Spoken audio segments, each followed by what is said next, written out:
special guest. Dawn Tripp's novel, Georgia, was a national bestseller, finalist for the New England Book Award, and winner of the Mary Lynn Cox Award for Art and Literature. She is also the author of 3 previous novels, Game of Secrets, Moontide, and The Season of Open Water, which won the Massachusetts Book Award for Fiction. And without further ado, please give a warm welcome to Dawn Tripp.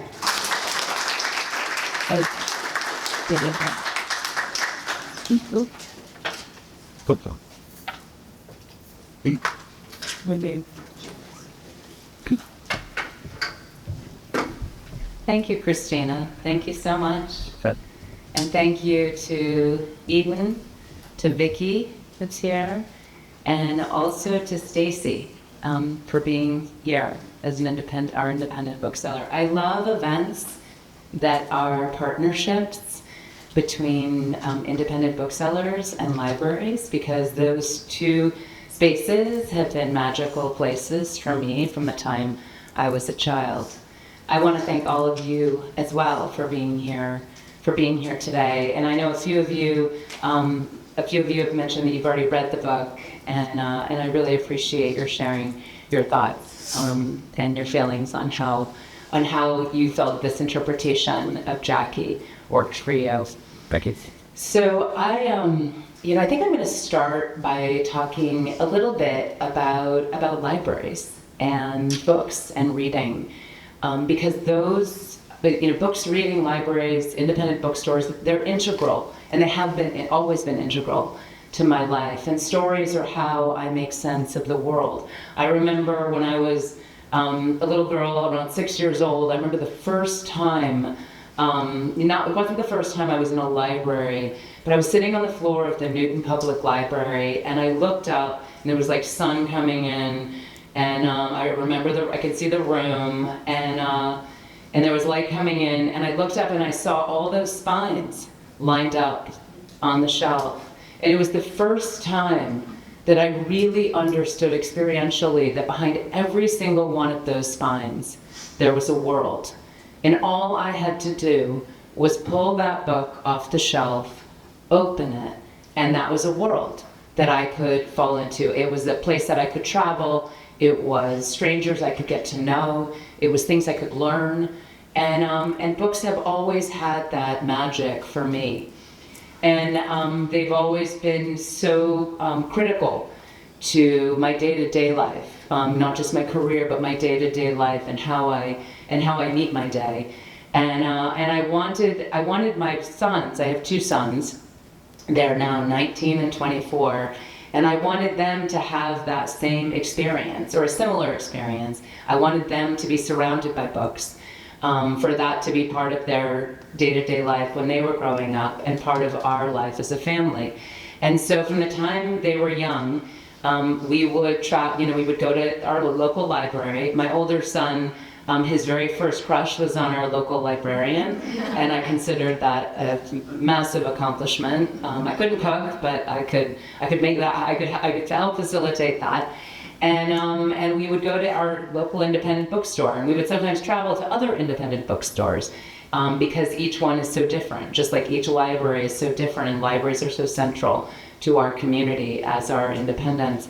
And there was one day where we went to our local independent bookstore, and my older son, who was 8 at the time, he pulled this slim volume off the shelf, and he handed it to me, and he said, this looks really interesting. Can we get this and read it tonight before bed? Because we read all the time. The boys would come home with stacks of books from the library or 1 or 2 books from the independent bookstore, and we would just read. And we would read on the couch, we'd read in bed, we'd read on the porch.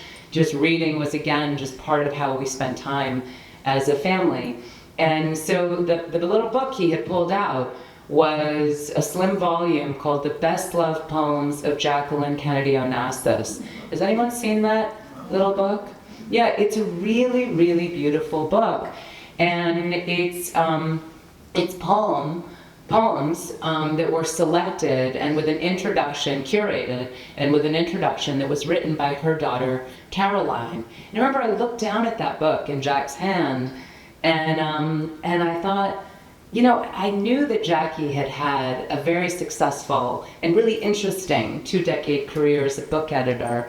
In New York, I'd always been struck by the eclectic and very diverse international and literary, literary richness of her list. But I'd never considered who she was as a reader. I never considered who she, what poems she loved. I never considered her as someone who was passionate about poetry. And so I looked at this book and I said, yeah, let's get that book and let's bring it home and we'll read it tonight. So that night in bed, I did something I didn't usually do when they were 8. At that point, they were 8 and 3. And I read aloud from the introduction that Caroline had written. And it was revelatory to me, because in that introduction, Caroline spoke about how her mother had just grown up surrounded by poetry. Her mother had grown up memorizing poems, and she loved such a range of poems. She loved poems that were humorous, like the Jabberwocky. She loved poems she had to memorize Tennyson's Ulysses when she was about 10. For her grandfather, who she would memorize one or two poems for every week, and then she'd meet him on Sundays and recite the poems for him. She loved poems about travel, about traveling to other places. She loved poems about the imagination. She loved poems about adventure, and she loved poems that were contemplative, that were reflective, poems that were kind of working through sorrow or grief, because poetry, at least for me, and I think for many people, poetry, our spiritual life really comes to us in fragments. And poems in some way can help us reassemble a sense of meaning out of what sometimes feels fractured. And that's one of the things that I find solace in poetry for. And I was so struck that Caroline had chosen to organize this book along these, along character traits and sort of dimensions of her mother's personhood and the integrity of who she was. And in that introduction, Caroline, reflected on how, Jackie had shared her love of poetry with Jack, and also with John and Caroline, so that they too had grown up, with poems, and that was a part of their life. The poetry had been central to their mom's life. And Caroline said that Jackie used to pull lines from her favorite poems, and she would give them to Jack, and he would integrate them into his speeches. And that also was really interesting to me. And that wasn't something I had encountered before. It wasn't something that I was aware of. And Caroline reflected on how, Jack's, one of Jack's physicians was, in a speech, a really beautiful speech he gave, he talked about the links between politics and poetry, and how our artists create a sustaining culture, and our poets create a sustaining culture, an enduring culture over time, and reflect who we are as a country. And Caroline said that was something that really came out of her parents' shared love of poetry and shared love of literature. And at the end of that introduction, there was one line where Caroline reflected on how from her mother she'd inherited not just a love of poetry and a passion for poems, but she had also inherited a faith in the power of ideas and the words we use to express them as the greatest power that we have.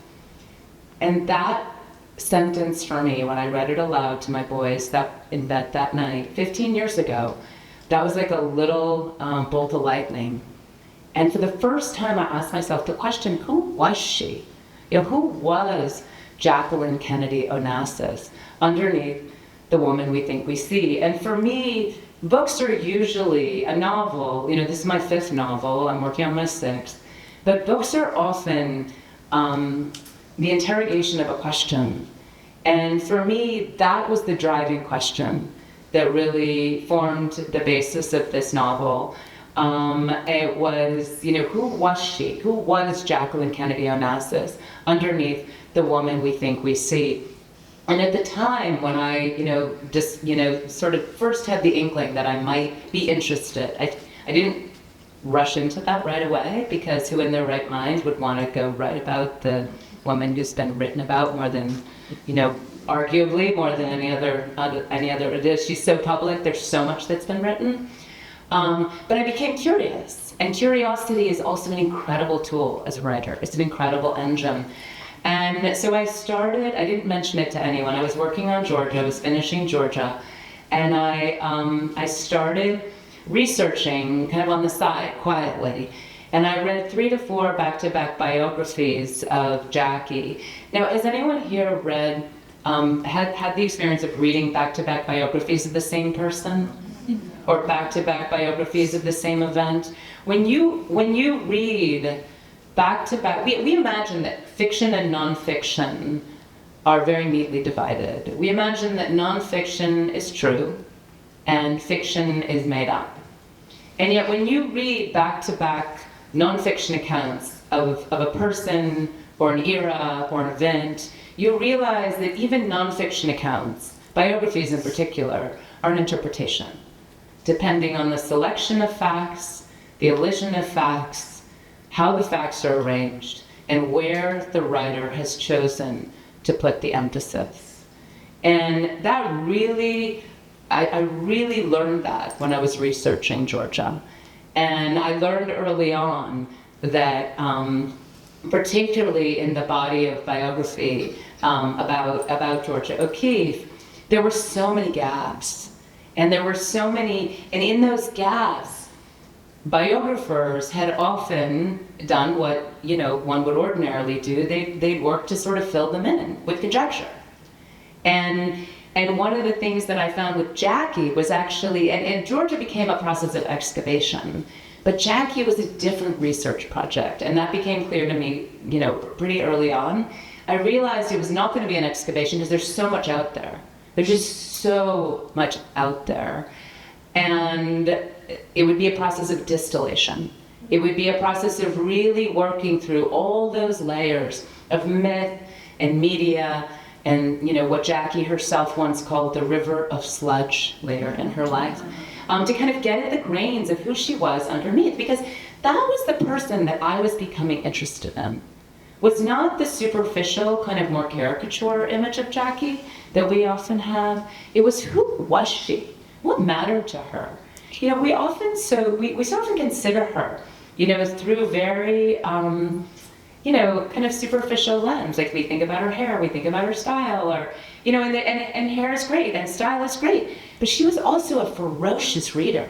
Like she was so smart. And one of the most wonderful things about her marriage to Jack is that he knew just how smart she was. And he may not have always respected her personhood, but he really respected her intelligence. She was incredibly strong. She was deeply, deeply committed to making choices for the good of her children. And after her husband's assassination, that became the number one focus of her life. And I believe it was the number one focus of her life until she died. And there's so many things that I began to learn in those early years of kind of quiet, what I would call soft research. And that was before I finished Georgia, and I needed to pitch my next book to my editor. So I had 2 finalized proposals of 2 other subjects, and I pitched those first. And then I said, and I've also thought, I'd really be curious to write a biographical novel. And I really want to stay as close as I can to the historical record. I don't really want to embellish. I'm not really interested in that. There's so much stuff about Jackie and Jack Kennedy that's already out there that's so embellished, and there's so much that's salacious, and I wasn't really interested in that. I really want to write about the evolution of her intellectual life. I want to write about the evolution of who she was, what mattered to her, what she believed in, and who she was as a mother. And I want to write about the evolution of her relationship to stories, and to books, and to art, and those things that really mattered to her deeply. I love learning that she bit her nails and read Niebuhr for fun. I loved learning that she was not only, a beautiful equestrian, she was also an incredible water skier. We don't always think of her that way, but and when she skis, she water skied, she was so strong. Like, it wasn't just graceful. It was like she was like carving back and forth over the wake and shooting up one of those rooster stilts. And there's an incredible video that was actually on the news in 1962 where she's water skiing, slalom skiing, alongside astronaut John Glenn, who's also slalom skiing. And then in the next cut of that video, there's an image of Jackie, and she's alone. Again, there's no astronaut John Glenn, and she looks a little more awkward. And then you zoom in and you realize that while she's skiing, she's holding her daughter. She's holding Caroline while she skis. That's not in the book, because for me, it was too outrageous, to believe. I would have had to construct an entire scene to make it believable. But an image like that is unforgettable. And it really informed how I considered her and who I understood her to be. Because what does that tell you? What does an image like that tell you about a person? It tells you she's bold. It tells you she's super strong. That she has an unbelievable sense of her own, of faith in her own strength and capacity. And it also tells you something about who she was as a mother. That she wanted to introduce her daughters, from a young age to a sport she loved, and that sense of speed is like a very kinesthetic sport, where you have the speed and the spray, and you have it all kind of hitting you. And that was really interesting to me because that did not align with what my image of Jackie had been. And those were the kinds of things that I shared with my editor that day, that I had begun to find all of these facts, and they are facts, and they're not secret.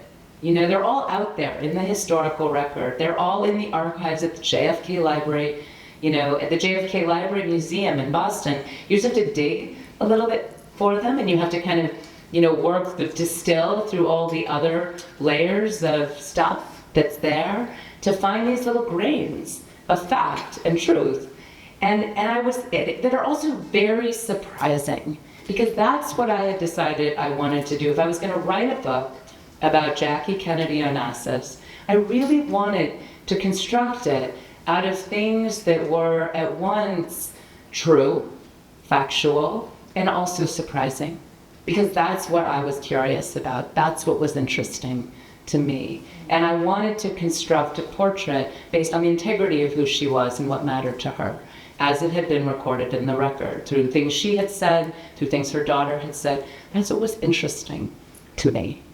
And so I pitched that to my editor that day, and there's dead silence on the phone. And then Kate says, I worked with her, and I didn't remember that. Kate, my editor, was in publishing has been in publishing for a long time. She's been my editor for 25 years, and I adore her.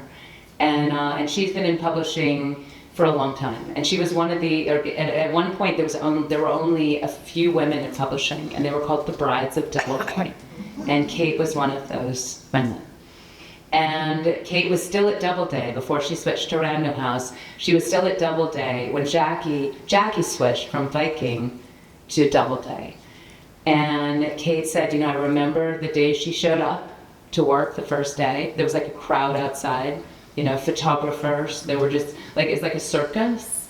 And then Jackie came upstairs. She kind of snuck in and kind of came up in the back door, back entrance, came upstairs to meet the team. And Kate said everyone in the office that day had dressed up a little bit. And the only person who hadn't dressed up a little bit was Jackie. And that too was aligned with some of the things that I had begun to learn about her and who she was. And those were the images that I began to seek out. Those were the anecdotes and the stories that I began to seek out. There's an incredible image of Jackie later in her life when she's riding her bike alone in Aquinnah, and she's stepping out of a town meeting a little bit later that evening in Martha's Vineyard, and she's got jeans on and flip-flops, and she's just so deeply human. And that was the person that was interesting to me. The person who Caroline described as, someone who loved to sit in her house in Martha's Vineyard, that she built. She said to a friend of hers, Bonnie Mellon, she said, I want to build a house that my children will want to come home to. And again, that's unexpected. Something so simple. And she loved to sit in the picture window, Caroline said, and look out to watch a heron by the pond. And again, those were the juxtaposition of images that were surprising, that were also some of them that were incredibly public. And that also, that really spoke, then the simpler images that spoke to the human dimension and that human strength of who she was. That's what was curious to me. That's what was interesting to me. So Kate said to me that day, she said, I think that's the book you should write. You should go write that book. And she said, but the thing that's going to be the hardest, and she was right, is how to get inside, how to get into the feeling level. Again, there's so much that's out there, and so much of it, because that interiority is a space for any of you. Are any of you writers here? No. Yeah? So that interior space, getting into the interiority of the character, it's one of the most important things that you can do, because we read in our head, but we also read deeply, like we're moved here, and particularly with a story, particularly with I call it a biographical novel, because I really didn't take too many liberties with the historical record, and I'm happy to talk about that. I'm actually going to pause now and just open up to some questions. I'm going to read one page, though. Is that okay with you? Can I do that? Do you mind if I borrow one of these? Your thanks. Yes. Please. This is that. You all seen the cover? Yeah. I really love the cover. This photograph was very important to me. Because the photograph was taken in 1957, June. She was pregnant by then with Caroline. They had lost a baby, and they had a really complicated marriage even then. But this image, it was taken before they were met. They were just two young people. This was actually one of the early photo essays, of the Kennedys that was published. And I was really curious about that. And I wanted to know, who were they? Who were they then? When they were just a young man, a young woman in a really, in the early marriage. They're both so smart, and they have a lot of trouble. And they're both so witty, very quick, very articulate, but not always so good at sharing or being vulnerable about what they feel. And that was really interesting to me. Again, like one of those driving questions. Who were they, then, when they were just a young man and a young woman in the early stages of a complicated young marriage? So I am going to read, I'm going to share a little bit, just in this one example, and then we're going to open up to questions. I'm going to share a little bit about how I use the historical record in order to springboard, just so you get a sense of how I've used it in order to springboard into the narrative. So there was an incredible essay that Jackie wrote when she was 21 years old, and she wrote it because she was applying to win something called the Prix de Paris, which was the Prize of Paris. And if she won, she was competing against 3,000 other young women. And if she won, she would get a job at Vogue. And the first 6 months, she would be working in New York. And the next 6 months, she'd be working at the Vogue offices in Paris. And she loved France. And she had spent her junior year abroad, and she wanted to get back to France. So she had to write 8 essays to apply for this prize, and in one of them they called for a self-portrait. And there was a line in that self-portrait that was, it's a fascinating essay, and you can find it easily online. You can find it at the JFK Library Archives, but you can also, and they have their entire resources online. You can also, I think there's a few other places online, unregulated, where you can also find it. But there was a line in there where Jackie wrote, "Growing up, I had skin knees and braces on my teeth, but there were writers like Chekhov and Shaw on a shelf in the room where I had to take naps. I never slept, but sat on the windowsill reading, then scrubbed the soles of my feet so the nurse wouldn't know I had been out of bed." That was really interesting to me, because that told me a lot about who she was, right? She's a little mischievous.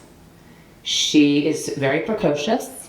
You know, I don't know about anyone else here, but I was not reading Chekhov and Shaw at the same time when I was taking naps. And she was playing a trick, you know? I mean, she was not supposed to be out of bed, and she was scrubbing the soles of her feet so no one would know. And she was describing herself not as a pretty, beautiful little girl who played with dolls, but like skin knees and braces on my teeth. That was really interesting to me. And whether she was reading Chekhov and Shaw when she was that young, it doesn't matter. What matters is that that's how she considered herself. That's how she projected herself at the age of 21. That's really interesting. And that says something about who she was as a person. And you'll hear that line, because throughout the novel, I have seamed in things that she actually said and used them as jumping off points into passages, into a scene, in order to construct this portrait. Sure. Growing up, I never had flying dreams or dreams of being on stage. I wanted to ride horses on an empty coast. I wanted to be Sappho or Invisible, or the circus queen who ran off with the daring young men on the flying trapeze. I loved art, ballet, horses, and dogs. I had skin knees and braces on my teeth. But there were writers like Chekhov and Shaw on a shelf in the room where I had to take naps. I never slept but sat on the windowsill reading. My heroes were Mowgli and Scarlett O'Hara. Later there were poets, Virgil, Tennyson, Edna St. Vincent Millay. I loved to dance but didn't care for dancing school. By the time I was 12, I was taller than most of the boys. Clumsy and dull, they could never keep rhythm. Too fast on the waltz, too slow on the foxtrot. I kept my back straight, eyes over their heads, keeping time with the circling walls. And as those rooms spun, I dreamed of France. I wanted to grow up to write stories in a garret apartment in Paris. I wanted to smoke rolled cigarettes, date artists and aristocrats, and dance in clubs on the left bank until midnight. I wanted to walk home alone by the sun and be no one. That was the future I'd marked off for myself. I could see it, almost breathe it. That was the edge of life I was standing on when I was 21, the night I met you at the Bartlett's.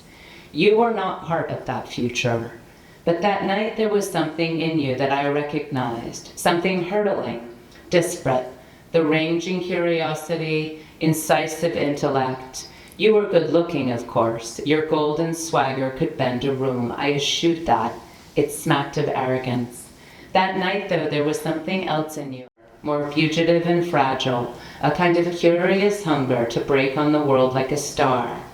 You were not my kind of adventure, too American, too good-looking, too boy, too much about politics and new money. Your life, I told myself, was not the life that I was looking for. Wow, good. So now I want some questions. Any questions? Yes. Well, you mentioned Caroline Kennedy. She knows about this book, I assume. I believe so. Yeah. Have you gotten any feedback from her about the book? Yeah, so the question is, I mentioned Caroline, and I did spend in my very early research, one of the things that I did kind of relentlessly was hunt up things that Caroline had said or transcripts of interviews that she had done. I don't ever interview anyone orally. The only person I spoke with who knew Jackie was my editor. I don't pursue oral interviews because I often find that other people's voices can get into my head and move around the furniture. And that's not, for me as a writer, that's not a good practice. It's the same reason I don't show my work for a long time, even to my trusted, little cohort of readers. And even then, I always show it to two. I never just show it to one, because I always want to make sure I'm never getting too aligned with one perspective. I have two mutual friends with Caroline, one in particular who's quite close to her, who offered an introduction. But it didn't really feel like that was that was the right thing to do. Caroline's written a book on privacy, and they don't, as a rule, the family doesn't comment unless they're part of building a book, like they were with the White House tapes, conversations with Jackie Kennedy Onassis that Caroline wrote the introduction for. They don't tend to comment on published portraits, of the family. But I tried to stay true to the spirit of how she and her brother John had talked about their mom. Particularly Caroline has written a lot more about it. Caroline, they always talk about their mother's love of books. I remember when Jackie, some of you may remember this, but when Jackie, I was in 1994 when she passed away, I was working in New York at the time, and I graduated from college, and I remember reading, the morning after she died, John came out and gave a statement to the press, and he said, thank you all so much for being here. I just want to say that my mom, our mom passed away shortly after midnight, but we feel very grateful that she was able to die surrounded by her, those who loved her, those she loved, and by the books she loved. And I remember being struck even then, like, oh, that's so interesting that he highlighted the books. But if you really search out like things that both of her children say, they talk a lot about her passion for books, and she was always reading. And if you see pictures of her on the campaign trail, there's so many photographs of her like reading in a diner, lugging around a book, holding a book, sitting a little bit off to the side on like one of the Kennedy boats, like she's sitting on a little area over here reading, watching, not necessarily, in the mix. It's interesting. She was really interesting. Yes. What did you learn about yourself through the process of reading the book? Maybe in particular, something you hadn't been aware of. Of myself. What did I learn about myself in the process of writing the book? Yeah. Great question. I've never actually been asked that question. So this book, I took 5 years of kind of quiet research, and then this book took me 10 years. I would not have done it if I knew it was going to take me that long. And it's not because I feel really good about it. I feel like there's nothing I would change, which is nice. I mean, there were a few typos, and we've, corrected those for printings. But there's nothing substantial that I would change. I just feel like it's a lot of time to dedicate to one project. But the deeper I got into the research, the more I felt compelled to get it right. The more I felt like I couldn't deviate. I really had to stay. This woman, like so many women, like so many strong and powerful women, like she'd been so kind of misrepresented, and she'd been slightly diminished. And I really wanted to try to create a portrait that, that spoke to the strength and integrity of her character. And how, like, in the wake of bearing witness to her husband's assassination, she went on to steward the nation over those 4 days. Like, it was her idea to model, Jack's funeral after the funeral of Lincoln. She was the one who, like, sent word to the White House, pull the book, from the shelf in the library that details Lincoln's funeral, because we need to model Jack's funeral, exactly after Lincoln. Like, that was really interesting that she was the person who made that choice. And there were so many things that I discovered. And one of the things that I learned about myself is that I get really excited about research. Like, I love it. And I love, I was a poet before I was a fiction writer. And I haven't published much of my poetry. It's sort of the room I still keep for myself.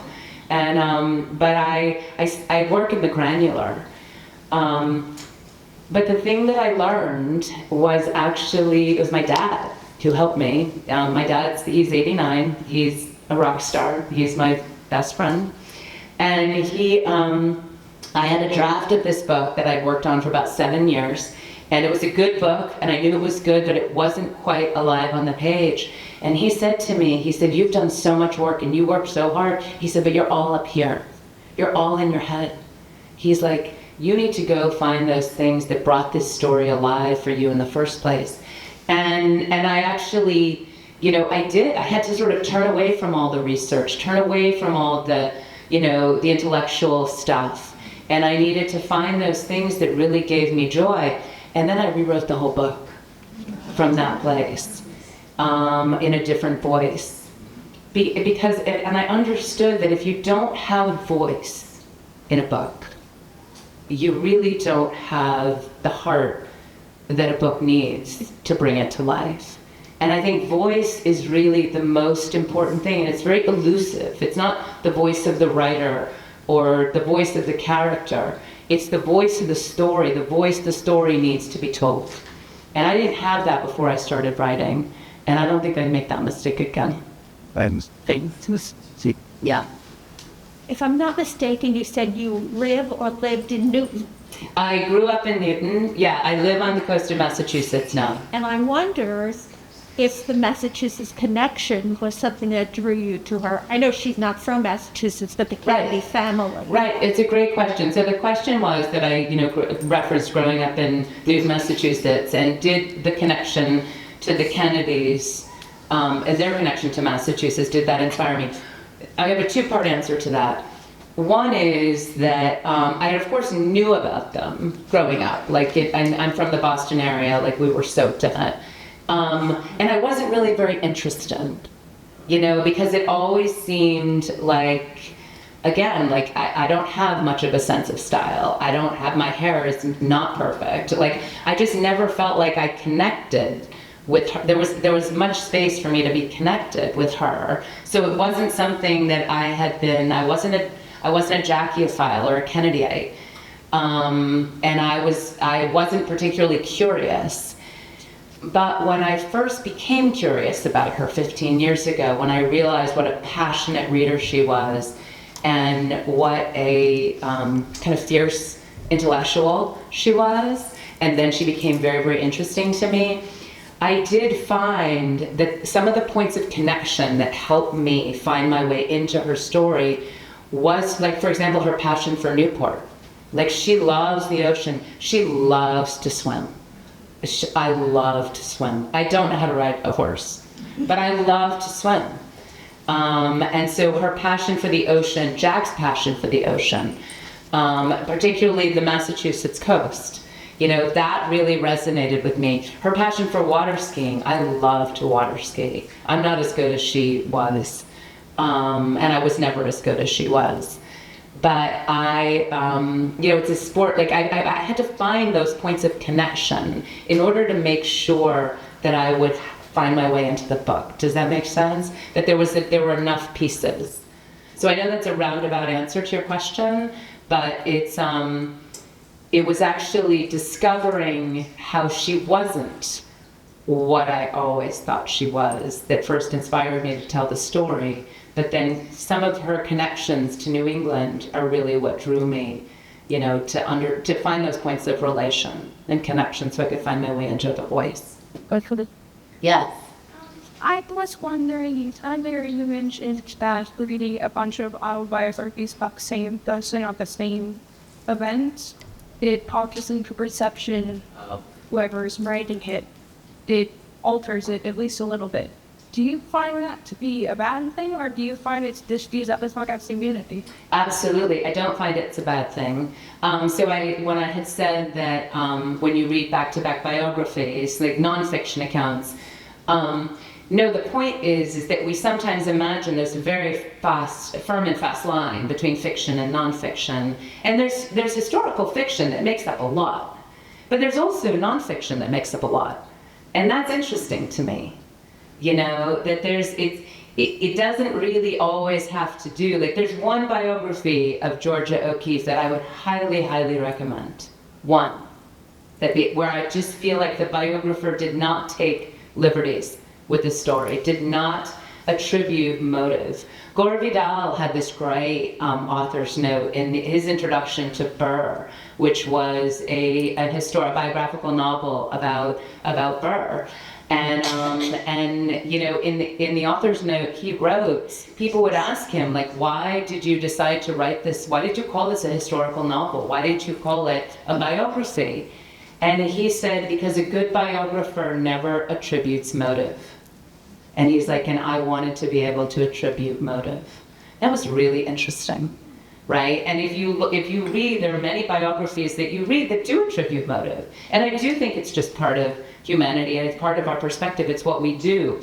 The only thing I take a little issue with is that we imagine that fiction and nonfiction are so divided when they're all an interpretation through a different lens. And fiction can be a really powerful lens that allows us to access another kind of truth, you know, a more experiential truth that enables us to enter the heart of a story and be changed. And that's interesting to me. Maybe one or two more questions. Yes. I want to ask you about, I read the book and it was great. Thank you so much. Yeah, I was interested in the relationship between Bobby Kennedy and Jackie and how you put that together and how much of that, I mean, how'd you find that stuff out and how much of it was real and made up? Right. I knew that they were close, obviously. Mm-hmm. Yeah. But so the question was about the relationship between Bobby and Jackie in the book. And I didn't really make too much up. So, and what I did, and there are nonfiction accounts that go into much more detail about what may have happened, you know, between the two of them. I didn't go there because I felt like that wasn't really the point.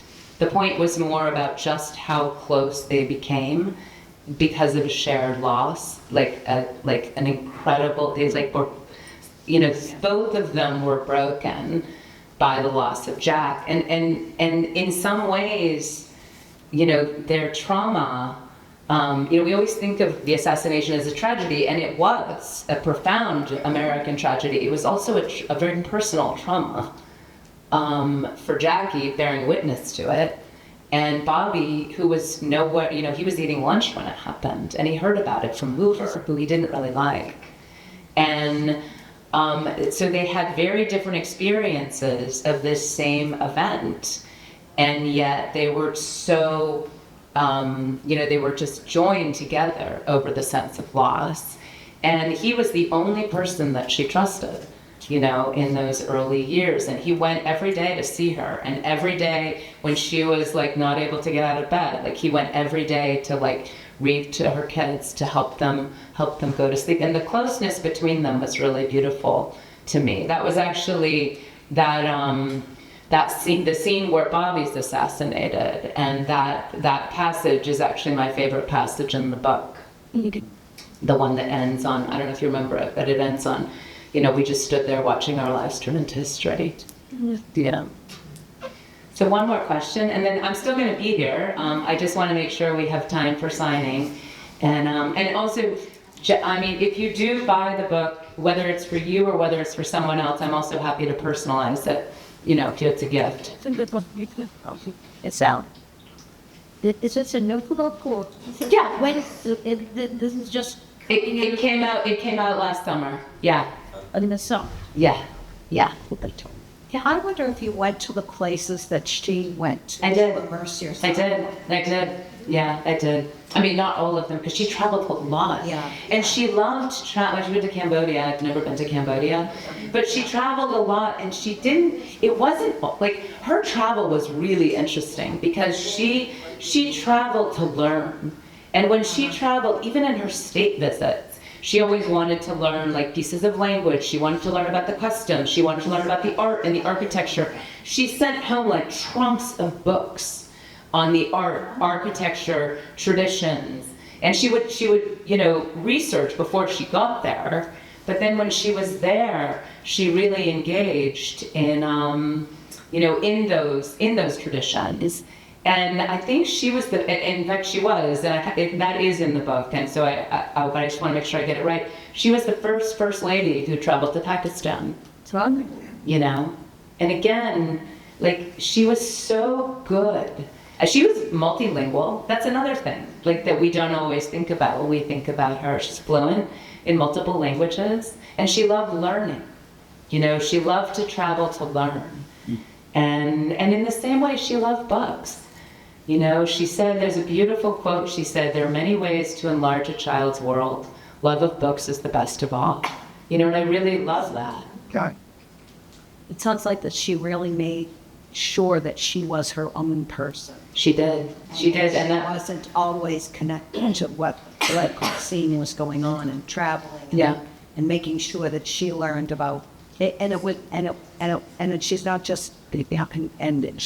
No, exactly. And she really, and that was really what I set out to reveal. Yeah. And it wasn't like, and I wasn't making that up. Like, she was not just kind of on his arm. What was interesting is she did like to erase her own authorship. And that was very interesting to me too. I think she realized that there was great power in playing behind the scenes. And later on, particularly, she even referenced the fact that there was this cartoon image of her that's sort of out there in the world that everyone's like paying attention to, and it allowed her the freedom to go and live her own life. And that's very interesting. Like, here's a woman who's surrounded by power, and she talked about the political gases, and you know, Jack would joke with her and say, "You don't really like all these political gases around you." She said, "That's fine, Jack, as long as I don't inhale." You know, and I loved her wit, and I also love the fact that here's a woman surrounded by power, Yeah. who figures out how to maneuver around it and also harness it in order to go and forge a life on her own terms. Gracefully. Yeah, with grace. Yeah. So, and actually, I had written a little bit more notes, and you know what the title of the talk was before I sort of just went on extemporaneously. It was the strength, purpose, and grace, because she was so intentional. You know, she was very intentional about, and she was intentional about so much that she did. And you know, it's she said, you know, later on in her life, she did yoga twice a week, and she said that she really didn't like doing sit-ups. And when she was diagnosed with cancer, she said to her doctor, "So all those sit-ups I did were kind of a waste of time." But when she was older, when she was doing yoga twice a week, she said, "I do yoga because I want to be able to ride horses into my old ladydom." And I love that concept. You asked earlier about how did this book change me. It's changed me not just as a writer, it's also changed me as a person. And that's been very interesting to me. And that's not ever happened to me before that I'm aware of. Like usually when I finished Georgia, I had friends who were like, "Oh, let's go to the O'Keeffe show, you know, or let's go see, you know, there's this O'Keeffe article here, I want you to read it." And I was like, "Nope, I'm all set." And I only worked on that book for 6 years, but Jackie's still interesting to me. She's still really interesting to me because I think she had really figured out how to forge a life on her own terms. And bring her children. And bring her children with her into that life. Exactly. Yeah. Thanks. Oh, Just the other day on television, they showed Marilyn Monroe was singing "Happy Birthday," to the president. Mm-hmm. and they talked about it because they're auctioning off the dress Right. that she wore. That she poured herself into. But Yeah. that part, Jack is the About the affairs? yeah, What do you want to know? how she did all she did, Mm-hmm. and everyone held her to such a high esteem. And she also had to put up with that. That she had to put up with that. Yeah. And Similar to me, to Yeah. Hillary Clinton and yeah. Clinton, Mhm. we can all make comparisons. Yeah. But as she was always held in the highest.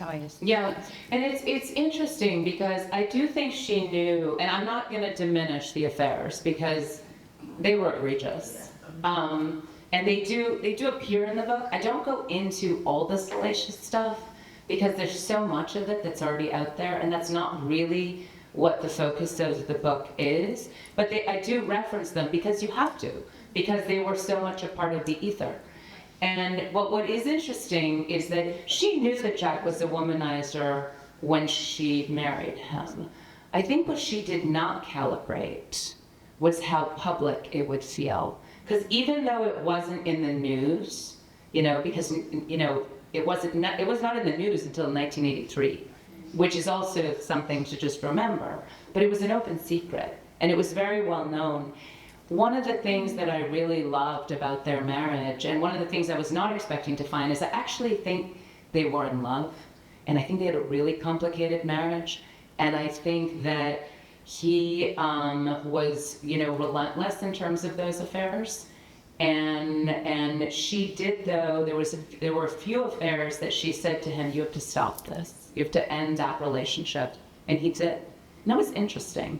And one of the hardest parts for me in my research is when I read multiple accounts in the wake of the assassination, people who were close to them reported her as saying again and again and again, "Jack and I had just begun to figure everything out." And that is so wrenching, because it would have been so much easier to write this book, to write their relationship as a transactional one, but it wasn't. It was a really complicated relationship and a really complicated love affair between two very fiercely independent and very intelligent people. So thank you so much for being here.